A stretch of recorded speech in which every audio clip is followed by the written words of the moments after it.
You may be seated.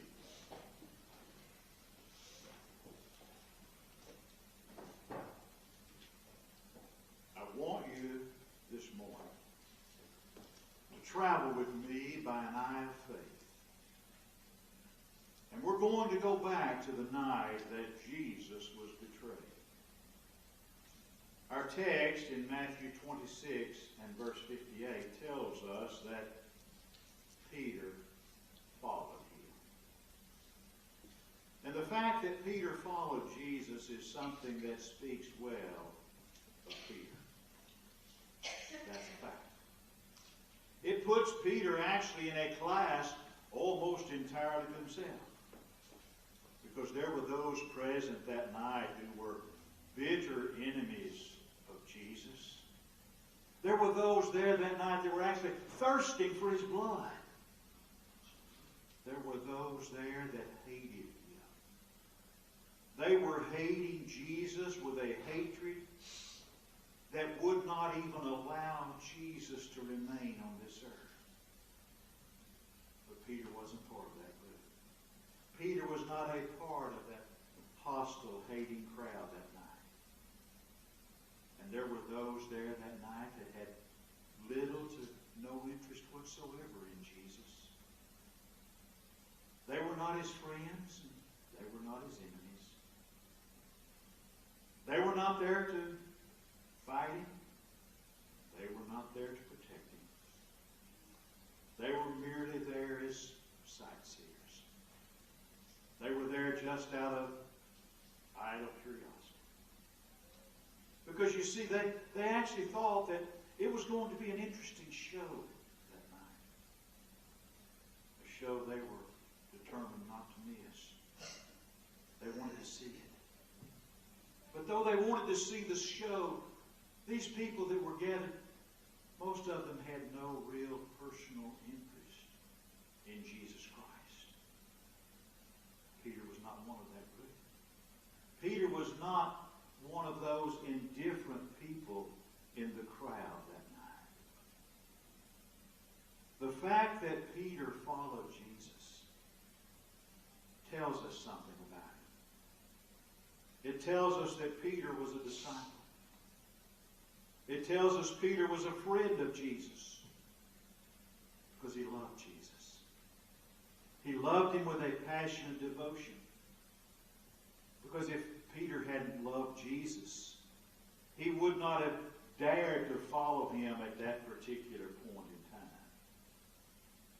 Because if you remember the story, every other disciple had forsaken Jesus. They'd all run away, with the exception of John.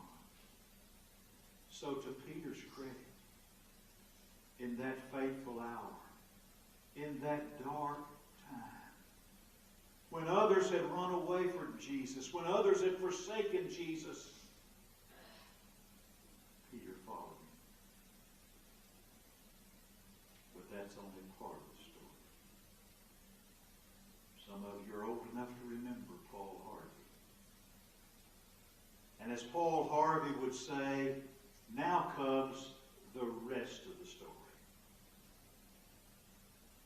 And the rest of the story, my friends, is quite disappointing. The text tells us Peter followed Jesus. But our text also tells us how Peter followed Jesus. You see, there are many different ways of following Jesus Christ. We can follow Jesus Christ in the very closest of intimacy. We can follow him so that we're close to him and we are continuously aware of the inspiration of the presence of Jesus. We can follow Jesus in such a way that Jesus brings a blessing to our heart. He brings a blessing to our lives. But we can also do something else. We can follow Jesus fearfully. We can follow him distantly. We can follow him half-heartedly. And sadly, that's what Peter was doing that night. True enough, Peter was still a disciple. But Peter was not walking in the intimacy of the presence of Jesus. He was following, but he didn't want to get too close. You see, where our text tells us that Peter followed him, Matthew also tells us that Peter followed him afar off. And this story holds a lot of interest for us, especially when we consider how many there are in our world today who are just like Peter. How many there are today who have come to the church and who follow Jesus after a fashion. But like Peter, they follow him at a distance. They want to make sure they don't get too close. They've not ever repudiated their faith. They'd never do that. But they're totally lacking in enthusiasm. There's no wholehearted devotion. There's no passion for Jesus Christ and for the work of the Lord. So many in our world today, all across the length and breadth of this land, they follow Jesus, but they follow him from afar. How did that happen to Peter? How did Peter, the one who at that retreat near the coast of Caesarea Philippi had made the confession and said, "Thou art the Christ, the Son of the living God." How did Peter, the one who had made that confession, go from that to following Jesus from afar? Let's be honest. All of us know, and all of us have known, those who did not want to follow Jesus too closely. We've known those who once upon a time followed Jesus closely, and now they're afar off. They've not altogether renounced their faith in God. They still believe in God. They still believe in Jesus after a fashion, but they've stayed away from the work of the church. And they've stayed away from the services of the church, sometimes for years. I've known a lot of people like that over my lifetime. Over a span of nearly 57 years of preaching, I've known a lot of people that followed Jesus from afar. I've known a lot of people who one time followed him closely and now are afar off. And I don't think anyone, Peter included, ever made up their mind to be a disciple from afar off. I don't think that one time, one day, Peter woke up and he sat down and he deliberately decided he was going to be a half-hearted, useless disciple of Jesus Christ. Few people ever really do that. And almost everyone, before they come to the church, they make up a decision that they come to the church and they expect to be a part of the church and they're going to count for something. I've never known anyone who came to the church and said, "I'm going to make sure in advance that I live a life of uselessness." And few determine ahead of time that they're going to only be halfway surrendered. When we begin our life serving Christ, we're like the song we sang a moment ago. "All to Jesus I surrender, all to him I freely give." But somewhere along the way, it changes. Little by little, folks drift into a position of uselessness. Oftentimes, we find ourselves following afar off before we're even aware of it. It happens unconsciously. Perhaps with Peter began following Jesus from afar.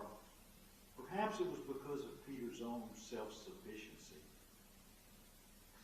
You remember, Jesus was able to see into people's hearts. And seeing into the heart of Peter, Jesus knew his weaknesses. And he warned Peter, and he warned the others. Jesus says, all of you shall be offended of me this night. For it's written, I'll smite the shepherd, and the sheep of the flock shall be scattered abroad. And yet, Peter heard that statement. And that statement did not startle Peter in the least. It actually made Peter somewhat defiant. Peter answered Jesus. And there was obvious indignation in his voice when he answered Jesus. He said, Lord, though all men shall be offended because of thee, I will never be offended. Do you see just how sure Peter was of himself? How confident he was, how arrogant even he was. He says, Lord, you don't know what you're talking about. Lord, you're wrong about me. Lord, you don't know my strength. Lord, you don't know my loyalty. Others may fail you, Lord. My brother Andrew may fail you. James and John may fail you, Lord, but I'm not going to ever fail you. Self-sufficiency is never a good way of bringing us close to Jesus. Write it down. Take it to the bank.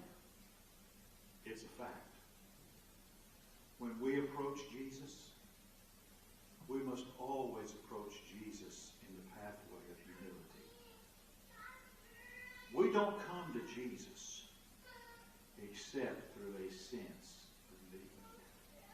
You remember over in Luke chapter 18 where Jesus tells the story of the Pharisee and the publican that went to the temple to pray.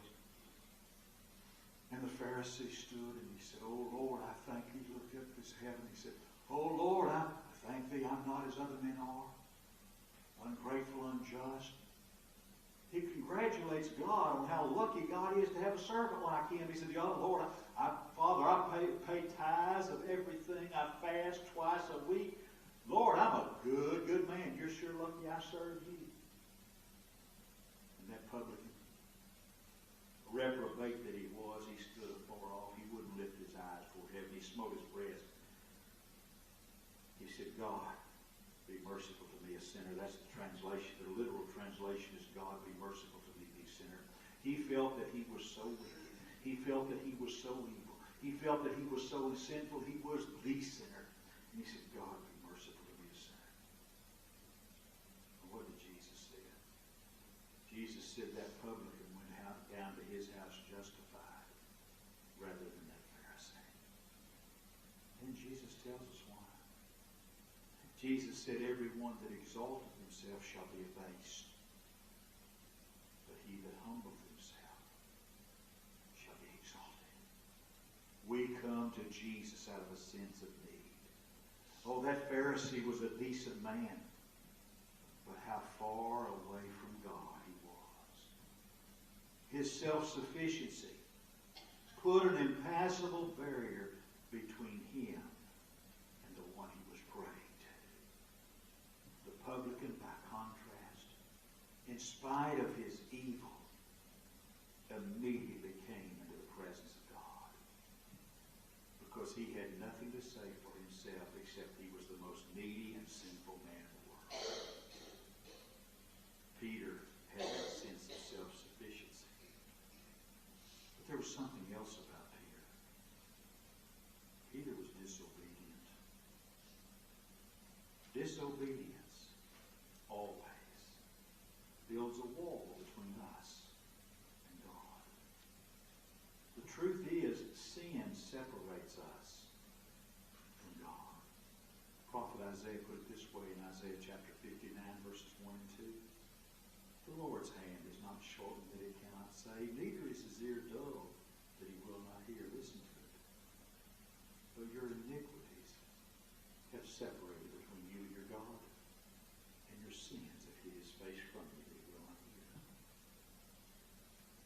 one of Peter's greatest failures, if not his greatest failure, was Peter's failure to pray. You remember the night of his betrayal? They went out to the Mount of Olives. They went to the Garden of Gethsemane. Jesus went to the garden to pray. That was the night he fell on his knees and he prayed. He prayed so hard that sweat as great drops of blood dripped from his brow into the sand of Gethsemane. And he said, Father, if it be possible, let this cup pass from me. Nevertheless, not my will, but thine be done. He prayed that prayer 3 times. And he took into the garden with him, he took Peter, James, and John. And he left them there. He said, stay here and watch while I go yonder and pray. And Jesus went deeper into the garden to pray. And he came back, and you know what Peter and James and John were doing?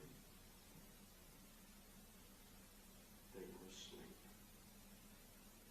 Jesus knew the terrible ordeal he was facing. He knew the testing time was going to come. And Jesus knew if they approached that testing time prayerless, they would approach it powerless. So Jesus urged upon them, Peter and James and John, the necessity of prayer. And yet while Peter and James and John should have been praying, they were sleeping. And so when the testing time came, they weren't ready. Prayer. Prayer is a way of realizing the power of Jesus. Prayer is how we keep in touch with Jesus. And the prayerless disciple is always going to be the disciple who's following, but not too close. Write this down. It's on the final exam. You cannot neglect the place of prayer and stay in an intimate relationship with Jesus. It's an utter impossibility. Peter was also afraid because of his failure to pray. When the testing time came, Peter was void of courage. He was so panic-stricken, he became a complete deserter. He dared not follow Jesus closely. He was afraid he might be identified with Jesus. He was afraid he might have to share the cross. He was too devoted to Jesus to just completely forsake him, but he was too afraid to follow close enough to receive any help or give any help. What happened to Peter? Following at that distance, what happened to Peter? Peter was with the wrong crowd. Following at a distance, he was no longer in the fellowship of Jesus. He was no longer finding his companionship among the servants of Jesus. Those he was walking with and those he was with were the servants of the high priest, the ones who wanted Jesus dead. They didn't believe in Jesus. They thought Jesus was an imposter. Peter was among those who not only did not love Jesus, they absolutely loathed and hated Jesus. So Peter finds himself in this exceedingly trying situation. He's in an atmosphere that's tense with hatred and vitriol and animosity. An atmosphere that's chilly with scorn and contempt and ridicule, running with this wrong crowd. It makes it easy for Peter to become a coward. It makes it easy for him to become a liar.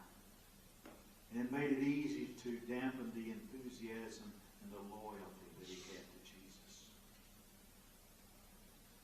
I think sometimes, I'm afraid sometimes, that we don't realize the power in an atmosphere. I don't think we realize the power in our companionships. Over the years, I've known those who one time were so faithful to the Lord, who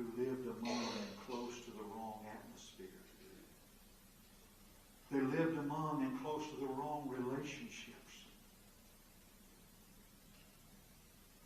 till their taste for spiritual things was completely lost and completely destroyed.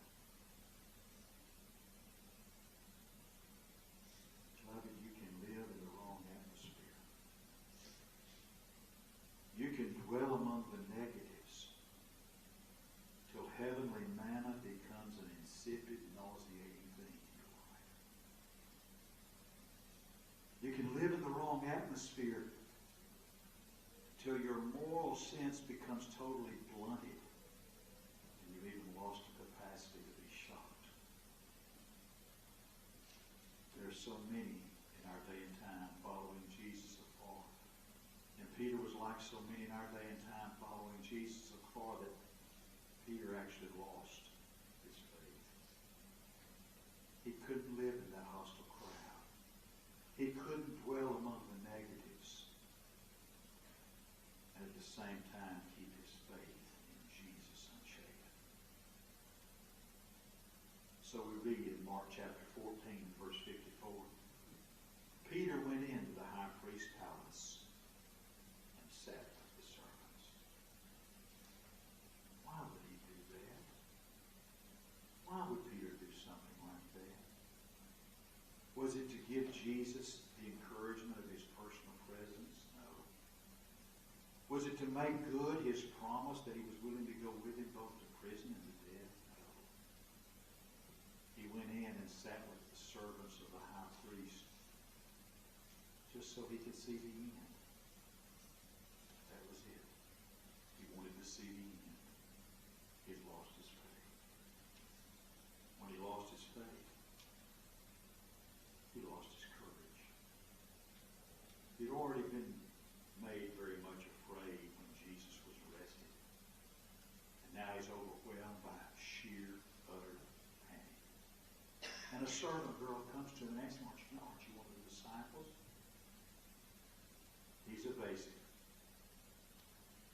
And he declares that he doesn't really understand what she's saying. And so the question is asked of Peter a second time. This time Peter emphatically denies that he knows Jesus at all. And then he's asked a third time. And when the question is asked a third time, he begins to curse, to swear.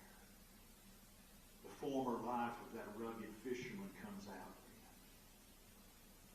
Why do it? Why would Peter do something like that?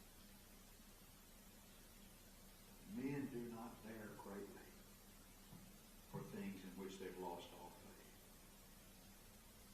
When we believe mightily, we're courageous. When we cease to believe, we become cowards. Do you realize what a great chance and what a wonderful opportunity Peter missed out on? Peter could have been such a great help to Jesus, but instead of being a help, he was only a hindrance. How much it might have meant to Jesus that night. How much would it have meant to those misguided servants of the high priest if Peter had remained faithful and Peter had remained true to Jesus? We'll never know.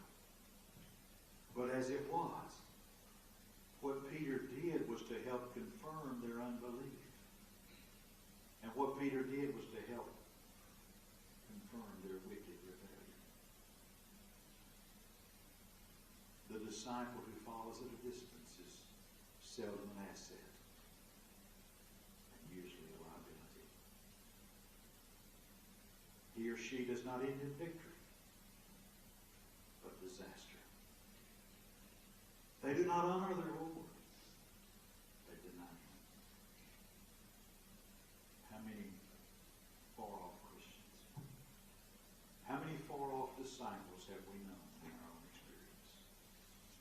I don't mean that with an oath they've cursed and swore and declared, I don't know Jesus, like Peter did that. But they've declared it in a way that oftentimes is more emphatic and more hurtful. declared in lives that have abandoned the Lord. Declared in lives that have abandoned the church. How many do we know? Now, rejoice. Because you and I, we can find hope in the life of Peter. You didn't think I was ever going to get there, did you? With Peter, Jesus shows us something. That those who have one time followed him afar can once more follow him closely. Because you remember the story? After that third denial, Jesus turned and looked at Peter. I can only imagine the sadness, the sorrow, the hurt in the face of Jesus. But Jesus turned and looked at Peter. And Peter looked at Jesus. And seeing the look of hurt and pain and sorrow in the eyes of Jesus, it broke Peter's heart. And Peter went out. And he wept bitterly. And when Peter went out and he wept bitterly, Peter died to his pride, and he died to his arrogance, he died to his self-sufficiency, and he died to his self-importance. Then if you go over and you look to the closing chapter of the Gospel according to John, John chapter 21, you see Peter and the others go fishing. And Jesus is on the shore with a bed of coals preparing breakfast for them. And after they fished all night and didn't catch anything, Peter and the others came to the beach and Jesus served them breakfast. And he asked, that's when Jesus restored Peter. He said, Simon, lovest thou me more than these? Feed my sheep. And so Jesus restored Peter that morning at breakfast for the sea. And you read Acts chapter 2, and Peter came back. The man who denied Jesus, cursing and swearing, comes back. And he becomes the great preacher of Pentecost. Peter followed afar off. But Jesus was still able to use Peter. The life of Peter. The story of Peter gives me hope. Because if Jesus Christ can use a flawed disciple like Simon Peter, Jesus Christ can use me. And if Jesus can use a flawed disciple like Peter, he can use you. Here's the question. Have you ever followed Jesus? Confessed his name? Repented of sin? Been buried in the waters of baptism to wash away those past sins? If you've never done that, this morning would be a good time to do it. Or did you at one time follow Jesus? And you followed him close, but you've lost that zeal, that desire, and you've been following him far off since then.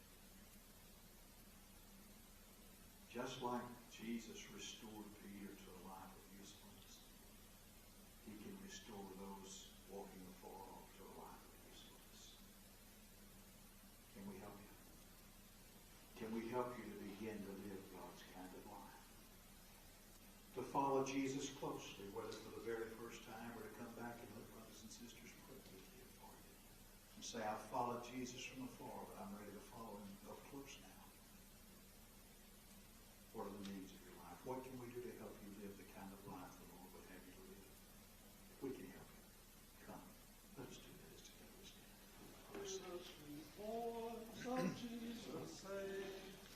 Come unto me.